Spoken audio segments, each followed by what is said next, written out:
চলে।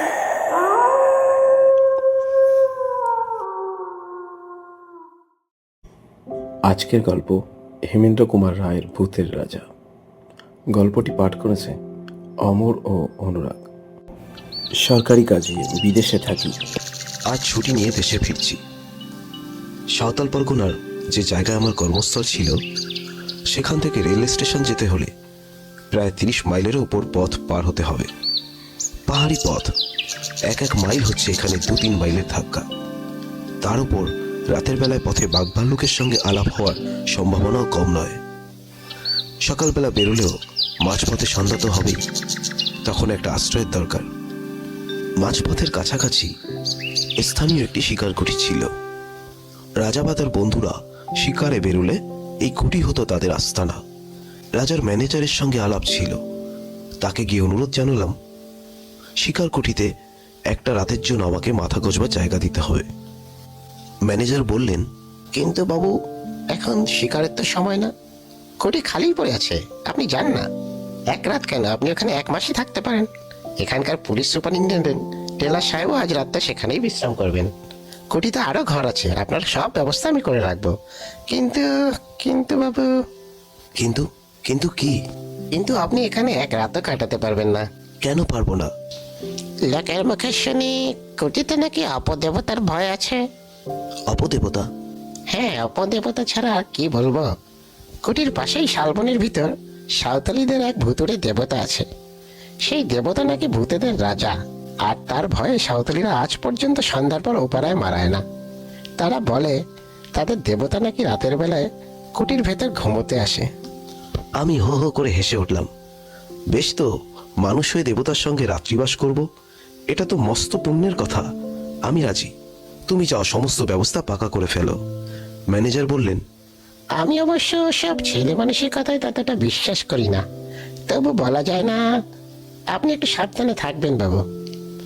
যথাসময় ডুলিতে চড়ে রওনা হয়ে সন্ধ্যার কিছু আগেই শিকার কুটিতে পৌঁছল।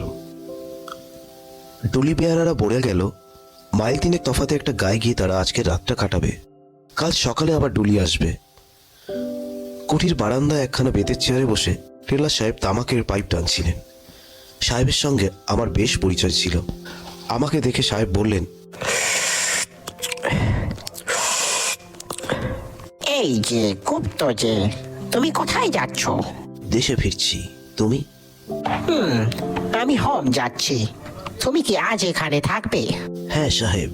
এক্সেলেন্ট, দুজনে একসাথে রাত কাটানো যাবে, এ ভালোই হলো। 2 জন কেন সাহেব, 3 জন।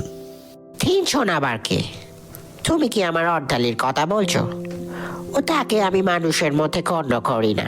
না সাহেব, তোমার আর্দালির কথা বলছি না। তবে কি কুটির দরবারের কথা ভাবছো? না, সে রাতে এখানে থাকে না। আমি দারোয়ানের কথাও বলছি না। তুমি কি শোনোনি সাহেব, সাঁওতালিদের এক দেবতা রাত্রে আমাদের সঙ্গী হতে পারেন? হা হা, ওগুলো শুনেছি বটে, তা আমি ওসব রূপকথার গল্প এক বর্ণ বিশ্বাস করি না। তা তুমি করো নাকি গুপ্ত? বিশ্বাস করলে কি আর একলা এখানে রাত কাটাতে আসি? টেলার পাইপে 3-4টে টান মেরে বলল, দেখো গুপ্ত, সাঁওতালিদের এই দেবতাটাকে আমি দেখেছি। এমন বিভৎস দেবতা পৃথিবীতে আর 2টি নেই। তাকে দেখে আমার ভারী পছন্দ হয়েছে। পছন্দ হয়েছে? হ্যাঁ, তাই ঠিক করেছি, কাল যাবার সময় তাকে আমি সঙ্গে করে নিয়ে যাব। ইংল্যান্ডে আমার বাড়ির ড্রয়িং রুমে তাকে সাজিয়ে রেখে দেব। আমার বন্ধুরা তাকে দেখলে খুব তারিফ করবেন। আমি হেসে বললুম, তাহলে বোঝা যাচ্ছে কাল থেকে দেবতা আর কুটির ভেতরে শুতে আসবেন না। তবে এই বেলা তাকে একবার দর্শন করে আসি। তার আড্ডা কোথায়? টেলার আঙুল দিয়ে দেখিয়ে বললে, ওই যে ওইখানে, মিনিট খানিকের পথ। পায়ে পায়ে এগিয়ে গেলুম। কুঠির পাশেই অনেকগুলো শাল গাছ দল বেঁধে দাঁড়িয়ে আছে। তাদের ছায়ায় একটি পাথুরে ঢিবির উপরে মানুষের মতো উঁচু একটা মূর্তিকে দেখতে পেলুম। মূর্তিটা রং করা কাঠের। তার দেহ মানুষের মতো বটে, কিন্তু তার মুখ দানবের মতো প্রকাণ্ড। আর সে মুখের ভাব কি ভয়ঙ্কর! দেখলে বুকের খাঁচাটা ছ্যাঁতছ্যাঁত করতে থাকে। মাথার চুলগুলো সাপের মতো ঝুলছে, কান দুটো হাতির মতো, মুখখানা খানিক সিংহ আর ভাল্লুকের মতো, দুটো গোল গোল কাছের চোখ আগুনের মতো জ্বলছে। হাঁকারা বড় বড় দাঁতওয়ালা মুখের ভেতর থেকে রাঙা টকটকে লকলকে জীবের আধখানা বাইরে বেরিয়ে পড়ে ঝুলছে। কাঁধ ও মুন্ডের মাঝখানে গলাটা দেখলে মনে হয় কে যেন একখানা লিকলিকে সরু বাখারির উপর মুখখানাকে বসিয়ে দিয়েছে। হাত দুখানা বাঘের থাবার মতো।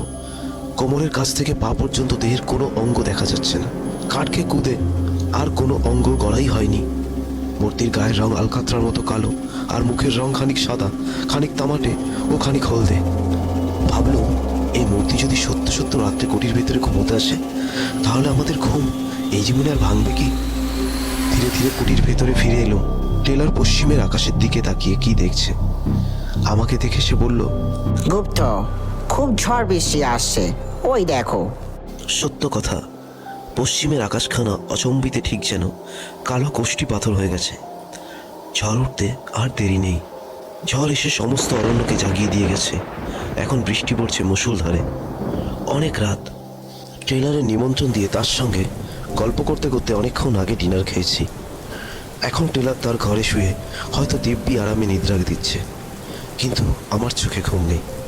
ভোটটুত কিচ্ছু মানি না, তবু কেন জানি না মনটা কেমন খুঁতখুত করছে। রাজার সেই ম্যানেজারের কথাগুলো আর সাঁওতালি দেবতা সেই ভয়ানক মুখখানা মনের ভিতর দিয়ে ক্রমাগত আনাগোনা করছে। যত তাদের ভুলবার চেষ্টা করছি আজে বাজে নানান কথা ভেবে, তত তারা মনের উপর চেপে বসে, নরম মাটির উপরে ভারী পায়ের দাগের মতো। বাইরে বৃষ্টি ঝরছে ঝমঝমঝম, মাঝে ঝোড়ো ঝোড়ো দমকা হাওয়া হা হা করে উঠছে, যেন কোনো শত্রুকে অভিশাপ দিচ্ছে। তারই ভেতর থেকে একবার শুনলাম হাইনার অট্টহাসি, একবার শুনলাম শ্রীগালের কান্না, একবার শুনলাম বাঘের গর্জন। হঠাৎ আমার ঘরের দরজার উপর দুমদুম করে আঘাত হলো। ধর্মর করে আমি বিছানার উপর উঠে বসলুম। সে কি আসছে? দরজার উপরে আর কোনো আঘাত হলো না। ঝোড়ো হওয়ার ঝাপটায় দরজা নড়ে উঠছে নিশ্চয়ই। নিজের কাপুরুষতার জন্য মনে মনে নিজেই লজ্জিত হয়ে আবার বিছানায় শুয়ে পড়বার চেষ্টা করছি।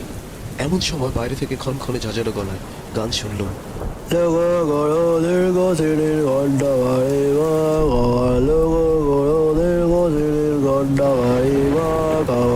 এই তো সেই সাঁওতালি ভাষা, নিশ্চয়ই কোনো সাঁওতালি গান গাইছে।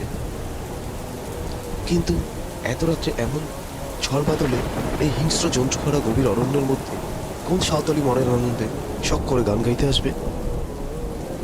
এবার আরো জোরে আমার সমস্ত শরীর রোমাঞ্চিত হয়ে উঠল। এ তো ঝড়ের ধাক্কা নয়, এই যে সত্য, সত্যই কে দরজায় ঠেলছে আর ঠেলছে। তবে কিসে এসেছে? তবে কিসে এখানে ঘুমোতে এসেছে? এবার আমার খুব কাছে, একেবারে কুঠির বারান্দার উপরে সেই তীব্র ক্ষণক্ষণে গলার গান।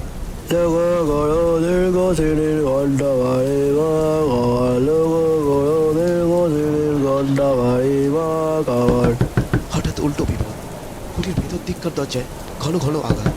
ভিতরে বাইরে বিপদ দেখে প্রায় যখন হাল ছেড়ে দিয়েছি, এমন সময় শুনলো, গুপ্ত, ভগবানের ছোঁয়ায় বলছি, দরজা খোলো, দরজা খোলো শিগগিরি। এ তো টেলারের গলা। আহ, বাঁচলুম। তাড়াতাড়ি উঠে দরজা খুলে দিল। টেলার হুড়মুড় করে ঘরের ভিতরে ঢুকে পড়ল। তার চোখ মুখ পাগলের মতো, তার হাতে বন্দুক। আমি তাকে দু হাতে চেপে ধরে বললুম, মিস্টার টেলার, হয়েছে কি? এত রাত্রে কি দরকার তোমার?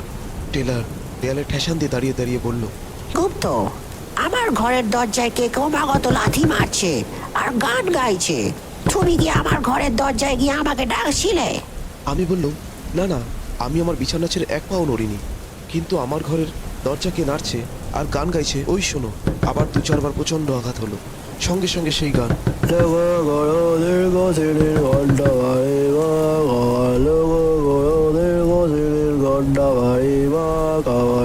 আচমকা আবার একটা ঝড়ের ঝাপটা এসে দরজা জানলার উপর আছড়ে পড়লো এবং সঙ্গে সঙ্গে একটা খড়খড়ি দুমদাম করে খুলে গেল। সঙ্গে সঙ্গে বিদ্যুতের আলোকে স্পষ্ট দেখলুম বারান্দার উপরে কার একটা জীবন্ত ছায়ামূর্তি দাঁড়িয়ে রয়েছে। কেউ? এ কি সেই যে প্রতি রাত্রে এখানে ঘুমোতে আসে? আমার মাথার চুলগুলো যেন খাড়া হয়ে উঠলো। টেলারের বন্দুক দ্রুম করে গর্জে উঠলো। সঙ্গে সঙ্গে ছায়ামূর্তিটা স্যাঁত করে বারান্দার একপাশে আমাদের চোখের আড়ালে সরে গেল। টেলার চেঁচিয়ে উঠল, গুপ্ত, গুপ্ত, জানলা বন্ধ করে দাও, জানলা। আমি জানালার পাল্লা দুটো আবার বন্ধ করে দিলুম। টেলার টলতে বিছানার উপর এসে বসে পড়ল। সে বলল, গুপ্ত, কিছু মনে করো না, আজ আমি তোমার সাথেই তোমার বিছানাতেই রাত কাটাবো। বাইরে আবার কে গান গাইলো।